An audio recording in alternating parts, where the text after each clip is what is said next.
All right, we are live. Happy New Year, everybody. It is January 2nd, 2025. We hope everybody out there had a happy and safe New Year's, happy holidays, whatever holiday you celebrate.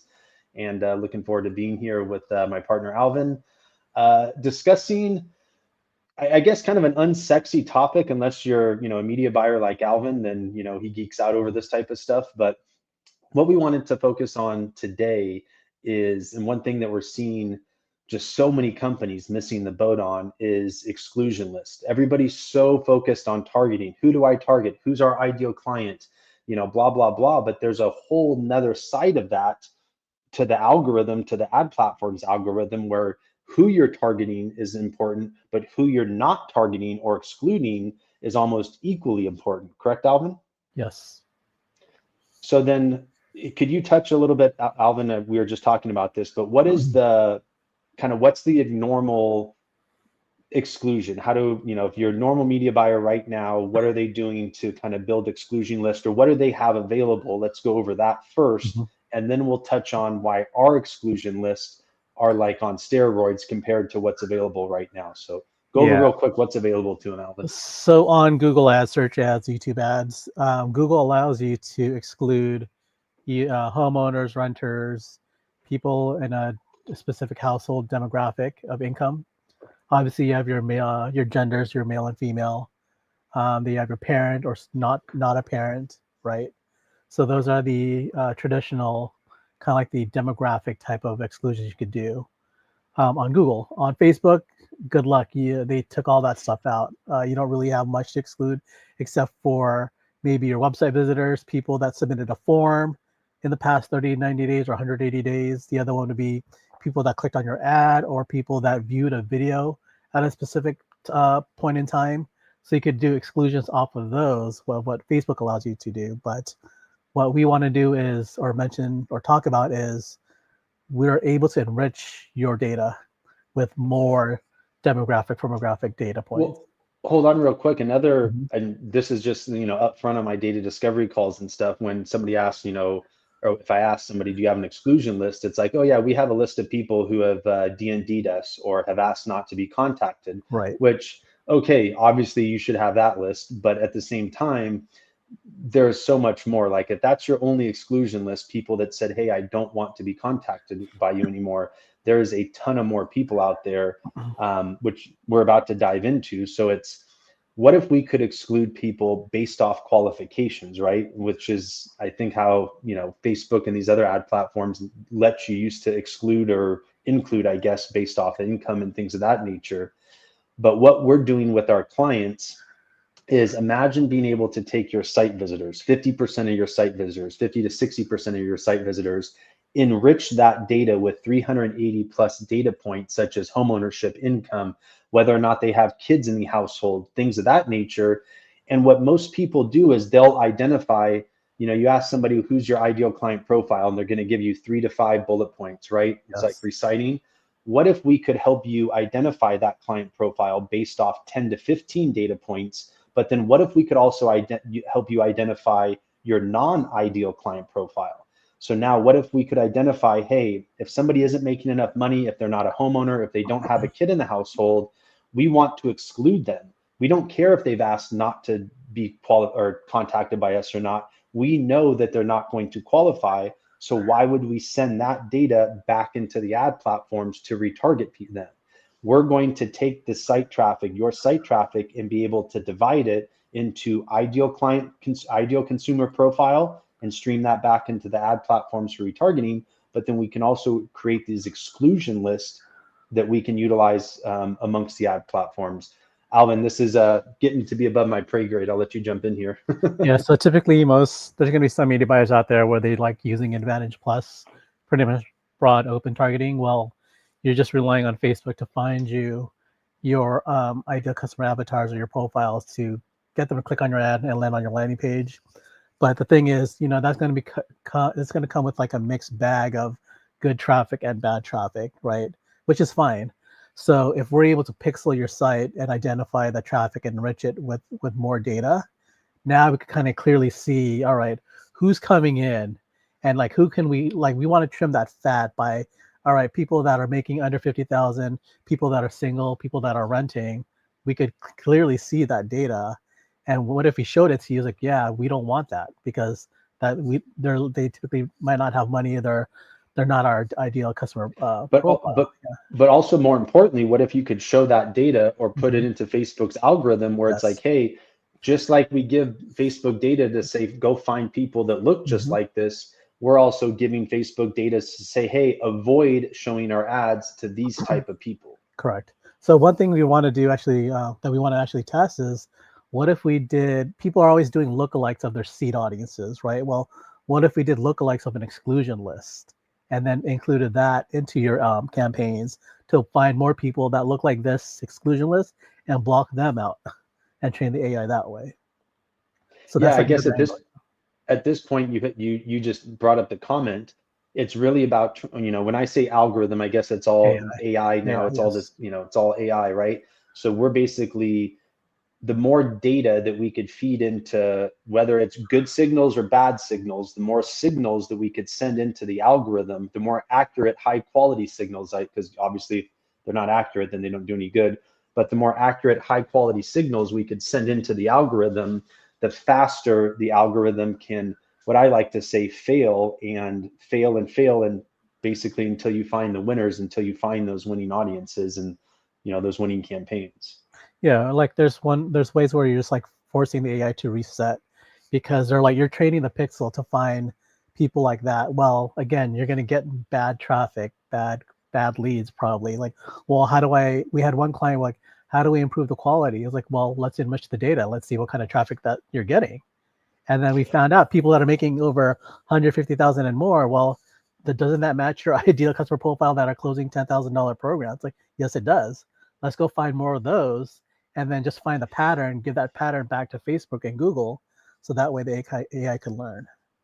Yeah, exactly. It's just all sending the right signals, high quality signals into, and it's Mhm. not just Facebook, but it's any ad platform. I Yes, mean, correct. we're working with multiple clients now where they'll start working with us and they're utilizing, say, Google and Facebook. That's pretty much the primary two, because everybody, Facebook ads aren't extremely difficult to set up. Obviously, they're more difficult now. And then Google has the high intent, but there's so many more other ad platforms out there, and that's what we also try to emphasize, is that programmatic marketing. It's Yeah. not just Facebook and Google, but what if you were able to take that large ideal client list, but large exclusion list, and now put that into TikTok? Well, shit, instead of 6 months of wasted ad spend and testing on TikTok, what if we could start finding your ICP within 3 to 6 weeks versus 3 to 6 months? That'd make a big difference, right? Well, it all ties back to having the data and being able to give all those signals to TikTok's algorithm or that new ad platform's algorithm, so we can expedite the failing process and find the winners. Yeah, another thing too with our in-market data. So the in-market data is pretty much we're able to build an audience, yeah, using Google PPC keywords off the open internet.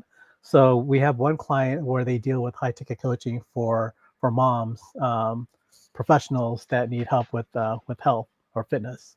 So we're able to generate a large list and audience out of fitness keywords, right? But the problem with that is how can we find the moms that can afford a $10,000 program? You can't do that on Facebook. So the way we would do it is we would build that audience of people that are searching for fitness, gym related keywords, and then we would enrich it and like just find all the moms making over $100,000 plus in household or net worth income. So we're just cherry picking the data that we want, segmenting that, and then just feeding that back into the ads.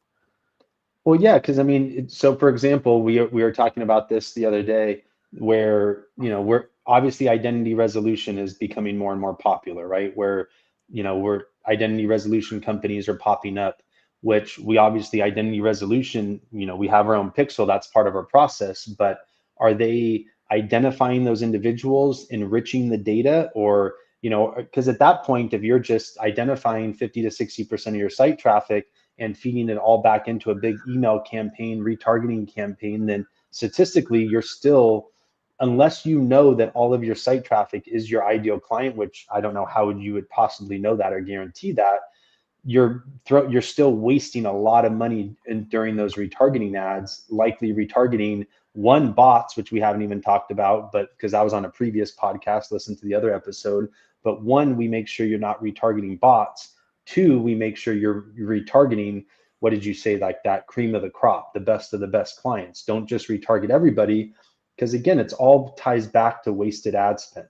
Why spend $10,000 targeting everybody? Why not spend $10,000 targeting the right people 2 or 3 times at a higher frequency to get the conversions, right? I'm not saying spend less money. I'm saying spend more money on the right people is the goal.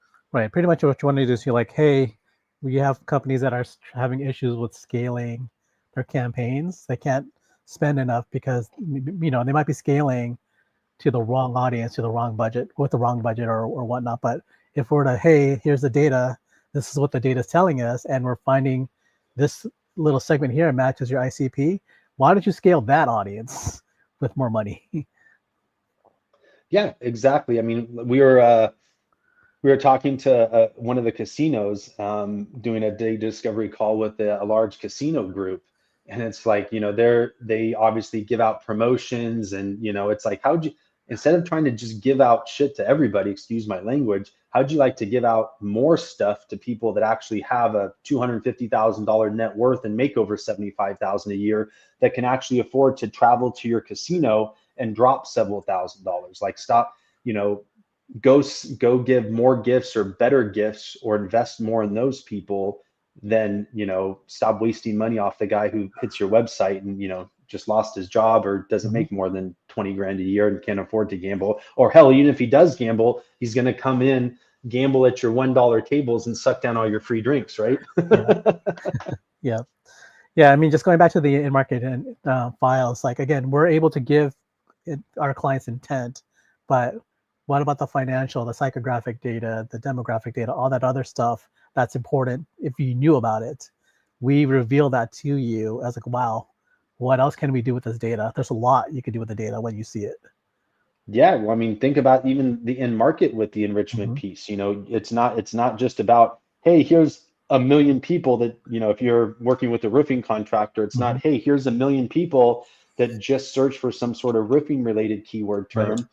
I'd rather say, hey, here's 250,000 people that just search for one of these terms and is a verified homeowner and makes over $75,000 a year. Correct. Let's go take that group of 250,000 and target them and do lookalike audiences. Yes. Everybody gets so caught up in the numbers, like big numbers. I need a 1 million person audience. And it's like, we're all about quality over quantity, because quality is what the algorithm wants. If you give the algorithm a bunch of shit data, you're going to get a bunch of crap results, because it's going to throw off the algorithm and you're going to start targeting the wrong people, and you're going to almost do more harm than you would good giving the algorithm bad data versus no data at all, right? Yep. Awesome. What else with exclusion lists? I mean, obviously, exclusion lists are important, not just with ads, but you don't want to waste money emailing these individuals. You don't want to really waste any time, energy, and effort on these individuals, whether it be a follow-up call, an email, a text message, whatever it is, right?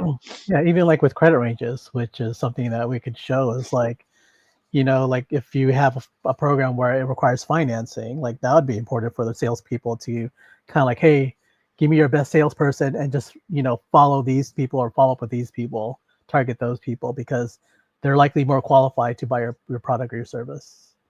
And just to be clear, we know what we're looking for with the site visitor data. We know how to create that exclusion and inclusion list, because we're going to enrich your current client list. So we're going to take a sample of 1,000, 2,500 of your best paying clients, your champion clients, your repeat customers, and we're going to give you 380 data points on those customers. So now once we start enriching the pixel data, it will be very easy to match. Is your site traffic data matching your ICP? If not, why not? And then let's divide it out. So how can we figure out the key factors where we can take a percentage of your site traffic and deem them as your ICP and retarget them, and a percentage of not your ICP and create exclusion lists and not waste any more money retargeting them? Because again, Facebook pixel, Google pixel, they're not segmenting, they're not doing anything. You're retargeting everybody that they capture, including most likely bots, which just leads to a ton of wasted ad spend. Yeah, especially with a Facebook pixel, you don't know what's inside of that Facebook pixel. You know, with our pixel, we can actually see, all right, out of 1,000 people here, only 40 really matches our ICP. The rest of you 60 people, I'm going to block you. I'm going to exclude you. Exactly, because they say statistically, I mean, I guess it depends on who you listen to or what advice you take, but they say it takes anywhere from 7 to like 27 touches before Yes. somebody is willing to give you the opportunity to earn their trust online. Correct. So I just want to be clear that we're not saying we're going to come in and try to reduce your ad spend by 50% or anything crazy. What I'm saying is let's take your ad spend and make it more targeted. So instead of, instead of giving 3 impressions to everybody, let's go take your best, most ideal client and expedite the process to get to those 7 to 21 impressions. So that way you can get them to convert. That's our biggest value add, is showing you how to better use your ad spend to target the better clients more frequently. Driving up quality across every stage of the funnel. Yeah, I mean, that'll likely lead to higher CTRs, cheaper CPCs, right? Cheaper landing page views. Oh yeah, the benefits are gonna cascade throughout the whole funnel from the initial clicks to, because again, then we're just going to continue back up the funnel. I mean, we haven't really talked about this, and we're already past our 15-minute mark. Yeah. But even going back and starting to enrich samples of the in market data, right? So if we have 1 million people in market looking for roofs, let's segment that out and start building the list of 10, 20, 50,000 people that are our perfect client, that are homeowners that have searched for roofing and make a certain amount of money and have a good FICO score, because a lot of roofing companies offer financing now. So it's like, hey, even if your net worth isn't there, but if you have a 680 plus FICO score and can qualify for advertising, then let's include that person too. Yeah, this is just one of the many data strategies that we do just to optimize your traffic. Like, hey, do you know if you have good traffic or bad traffic? You mean most people don't? And do you know if you have good traffic or bad traffic? And then why is it good traffic or bad traffic? And then what the hell to do? Because most people think like, oh, I can only do something with the good traffic, when it's like, no, there's a lot to do with the bad traffic too. Yeah. You just have to know what to do with it. And that's obviously what we're here for, and help guide you through the process. Yep. Awesome. Good stuff. I appreciate everybody's time listening to this. Again, Happy New Year's 2025. Looking forward to connecting with many more of you, helping you with our data solutions.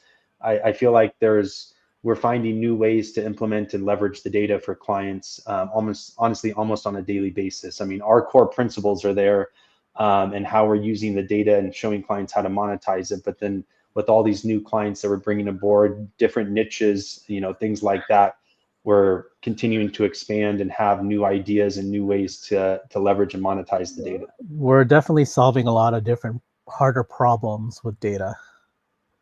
Yes, or I know, as you like to reference, the roadblocks. We're identifying roadblocks or solving more expensive problems for clients versus, and that's what we've been talking about, where it's not only about, hey, let's reduce your ad spend or cut your client acquisition cost by 90%. Because if we did that, but then your client quality is crap, then does it really benefit you? Like, what if we didn't cut the client acquisition cost, but we increased the quality of that client or those leads by 40 or 50%? That's where we're really trying to add value, is quality. And I haven't said it on this call, but I say it on almost every call. But yeah, let's hunt with the sniper rifle versus the shotgun spray and pray approach, right? All right. Happy New Year, everybody. We'll let you go. We appreciate your 20 minutes, assuming you've listened all this way, and we'll talk to everybody real soon. Have a great day. See ya.